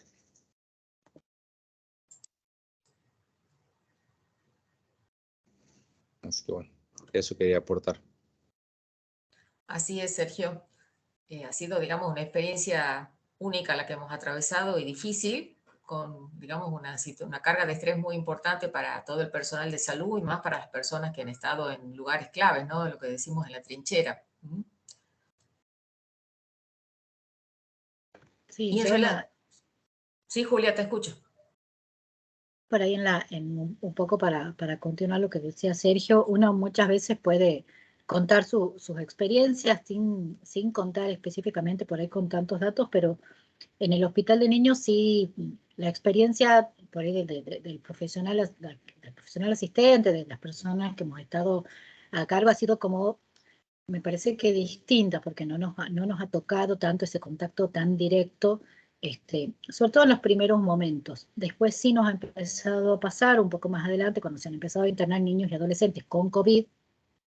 Ahí sí nos empezó a pasar esto del contacto directo con el paciente, y una de las cosas que nos pasaba, por lo menos me pasaba mucho a mí, era la dificultad enorme de todas estas cuestiones de las que hemos estado hablando, ¿no? De poder empatizar, una atención que tenga una cuestión, ese aspecto humano que es como indispensable siempre, pero bueno, más en nuestra tarea, qué difícil que era ejercerlo así, ¿no? Vestidos de astronauta, ¿no? Con el doble barbijo y con la máscara y uno pretendía a veces abordar a niños, inclusive a niños pequeños, así vestida. Era una tarea, la verdad, que imposible casi. Ha sido muy, muy difícil.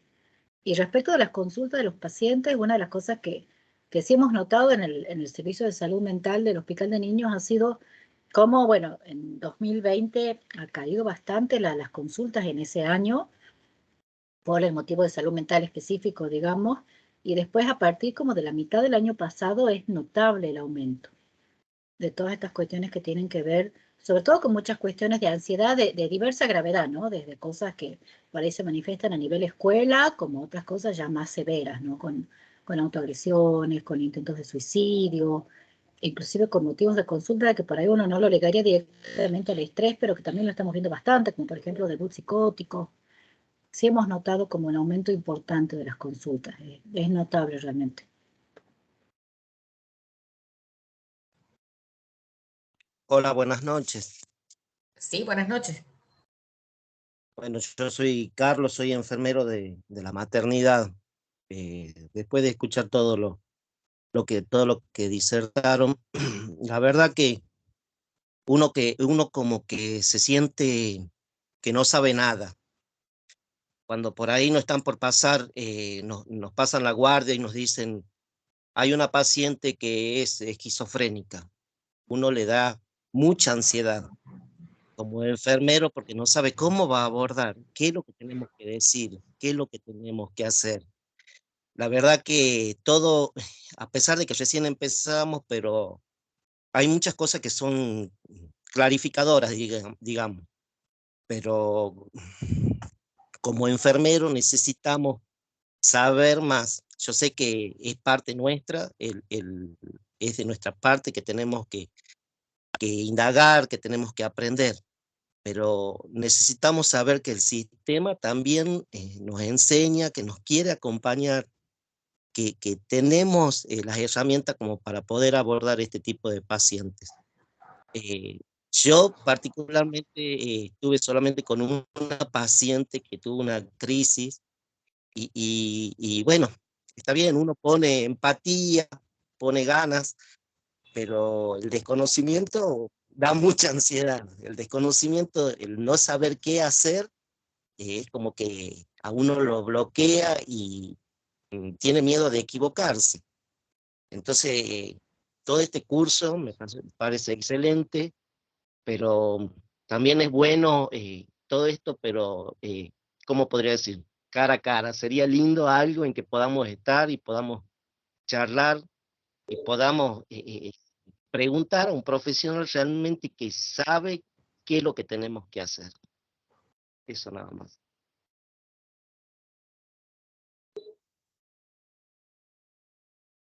Muchas gracias. ¿Quieren comentarle algo al licenciado? ¿Decirle algo?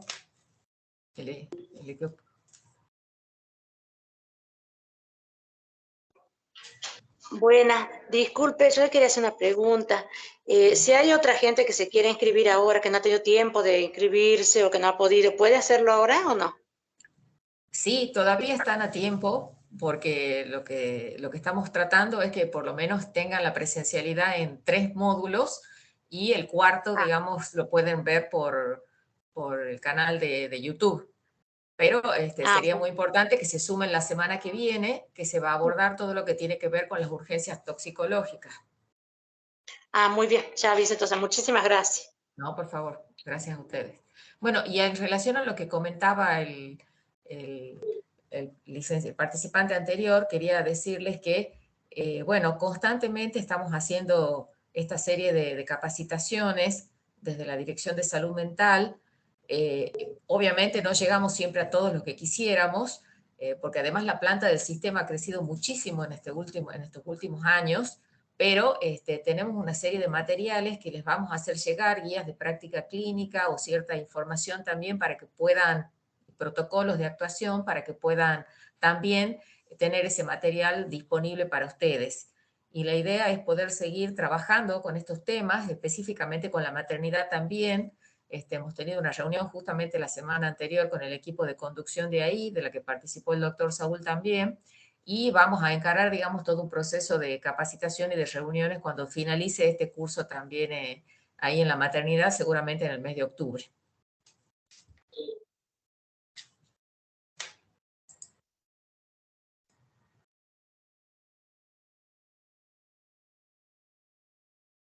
Bueno, ¿hay alguna otra pregunta, otro comentario que quisieran hacer? No. Sí, buenas noches. ¿Cómo dejamos registrada la asistencia? Hay un link en el chat, que es el globito que tienen ahí abajo en la línea de la pantalla, que dice mostrar conversación. Usted lo cliquea y ahí se le va a abrir un link en la pantalla, una ventana donde aparece un link que dice inscripción de recursos humanos. Bueno, quiero... Si no lo puede hacer por esa vía, también sí, puede inscribirse también con el área de recursos humanos de ustedes. ¿Es de un hospital? No, soy de una policlínica de un área. Nos pasaron de dirección, yo acepté hacer el curso y por eso tengo la información.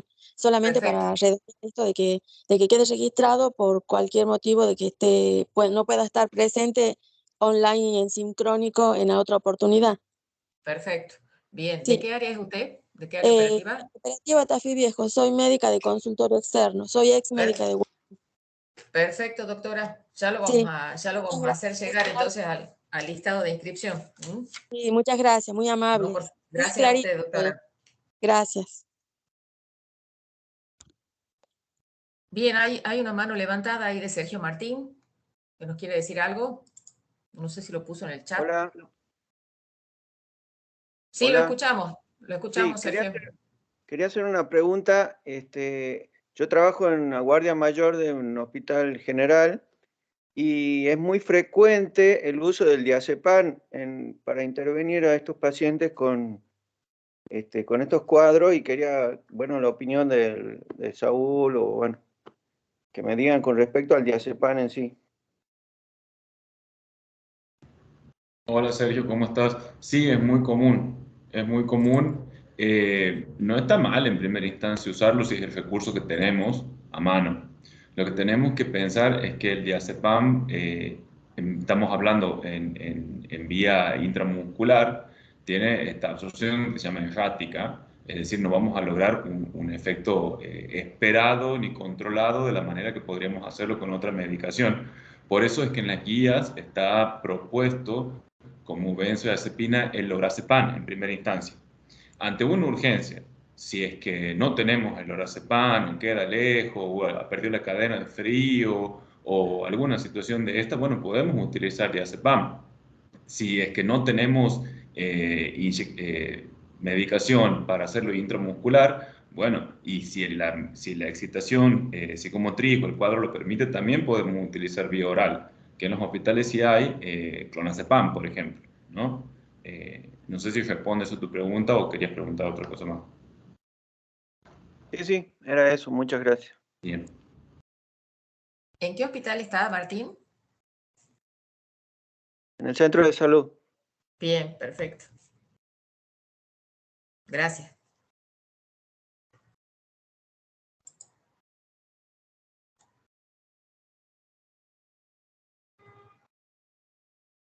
Les informo, ahí el link de la asistencia está justo puesto abajo de esa, donde dice no está el link de la asistencia en el chat. Ahí lo subió el Departamento de Capacitación a las 20:52. Cliquean ahí y se inscriben, llenan el formulario.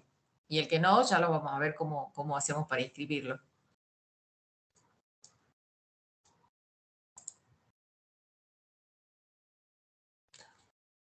Bueno, ¿alguna otra pregunta, comentario?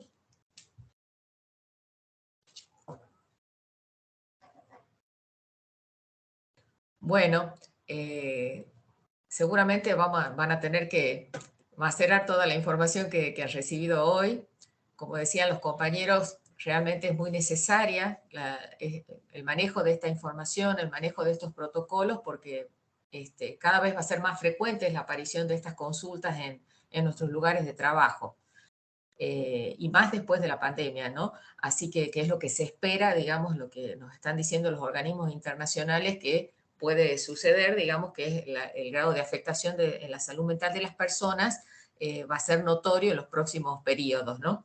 Así que bueno, yo quiero agradecerles a nuestros 3 disertantes su dedicación, su tiempo, su generosidad, digamos, en la preparación de las diapositivas y en su presencia aquí hoy en 2 horarios. Creo que eso hay que destacarlo, porque realmente nos han transmitido su experiencia, su conocimiento y bueno, y todos tienen esta, creo, inscripta en su ser esta cuestión de poder militar, digamos, el tema de la salud mental y la inscripción de la salud mental en el sistema de salud, ¿no? Esa es la gran apuesta que tiene la Dirección de Salud Mental, poder justamente inscribir cada vez más la salud mental en el campo de la salud integral, porque sabemos que no hay salud sin salud mental y que cada vez, digamos, queremos trabajar más en conjunto en equipos interdisciplinarios como nos mandan las normativas actuales y como sabemos que es además más eficaz, más eficiente. Así que bueno, les dejo entonces con este saludo a los disertantes. Muchas gracias a todos los presentes también por estar en este horario, formándose, capacitando, bregando por la calidad de atención siempre. Así que un gusto compartir con ustedes. Espero hayan podido dejar sus mails y completar el formulario para que podamos enviarles toda la información y nos vemos el martes que viene. El ingreso va a ser por el mismo link, en los mismos horarios, para que ustedes puedan ya agendar, digamos, su presencia para la semana próxima.